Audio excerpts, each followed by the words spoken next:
Hello， 大家好，歡迎大家來到以色列美角的頻道。在我旁邊呢是我的好朋友 Oriel. Like I knew her before she became professionally famous on All Israel News.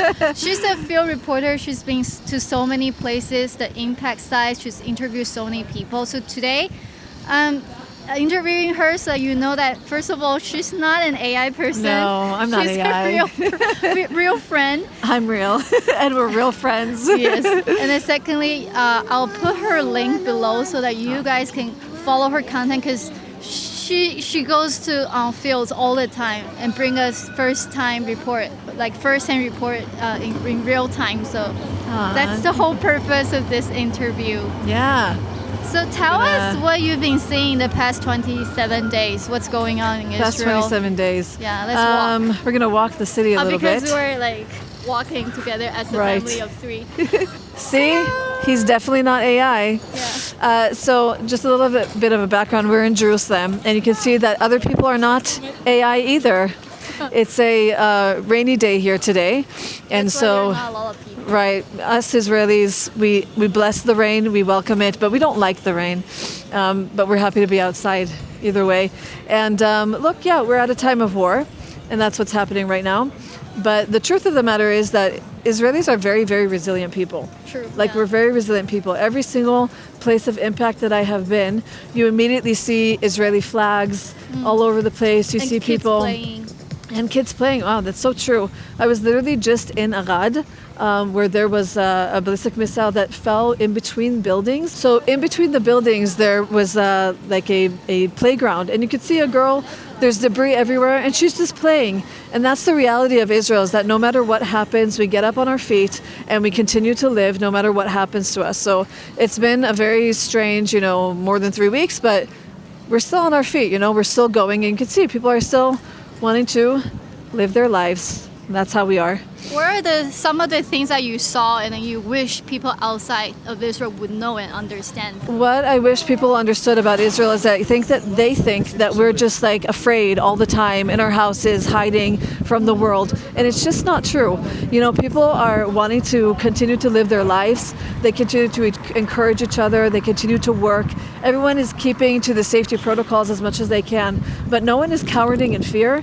And also, I think the reality is that we want this war to be over, not just for our sake, but also for the Iranian people. Right. That matters to us so much. Right.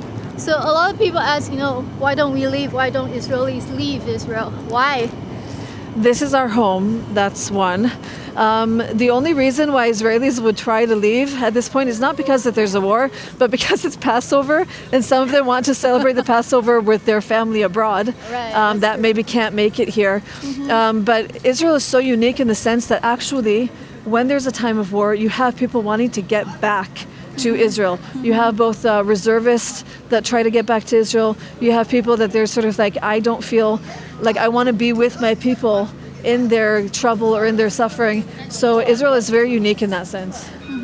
And then when you went to those impact sites, were you afraid? Was your family concerned? Your job is very interesting, right? My job is interesting. Look, I think there's sort of phrases that I think about, that the only person that we should fear is God himself. And when you have a, fear of, it's good to be concerned for a situation. We're not going to be foolish, right? There's an alarm. You go to a bomb shelter. But I'm not afraid. And I think that it's worth it to go to these places and show people what's actually going on. And, you just stop on the side of the road when you need to, find shelter, you do whatever you can. But afraid, I'm not afraid. Should we get something to drink? Yeah? So right now we're waiting for our hot chocolate because it's a cold day. Right. And then Oriel has something to tell us. Yeah, so we're right now in a place called Mafe Ne'eman. As you can see, it's basically a bakery. But this place used to be Sbarro Pizza. In this place, the suicide bomber during the Second Intifada came in here and exploded, right? He committed suicide with a suicide vest. And many, many people here were murdered and injured and traumatized. And yet, a short time after that, we recovered this place And even though this is a place that used to be a place of death, we recover every single space that something bad happens to us. And you'll see that. You'll see that with the places of impact. You'll see it with places where terror attacks happen. We make sure that we live life to the fullest no matter what. And that's what this place represents to us now. So, Oriel, can you connect to this terrorist attack with how, what's the connection with Israel attacking Iran? Because people don't really understand, Hamas, the proxies war, and all that. So I've been getting these weird comments, and probably Susan has as well, that people are saying stuff like, Iran has the right to defend itself.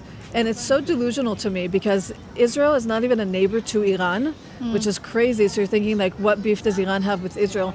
The moment Islam took over Iran, they were calling death to America and death to Israel. That's the reality of the Iranian people since then. And our reality is that the nations around Israel that are Oinot L'Israel, that are enemies to Israel, they are basically funded, all of their terror is funded by Iran. So Iran is this big, the wheel that turns everything in the Middle East as far as the terror against Israel. Everything that you have seen Hamas do is funded by Iran, as well as, other different ways that they are funded. But the reality is that the terror in Israel is largely funded by someone who's not even their neighbor. And so we're very much affected by it. With this war in particular, we basically preemptively attacked Iran because they were going to attack us. And the reality is that if we wouldn't have done that, the results would have been more catastrophic. And so we're not going to stand here and just be idle as we're being attacked. So we defend ourselves.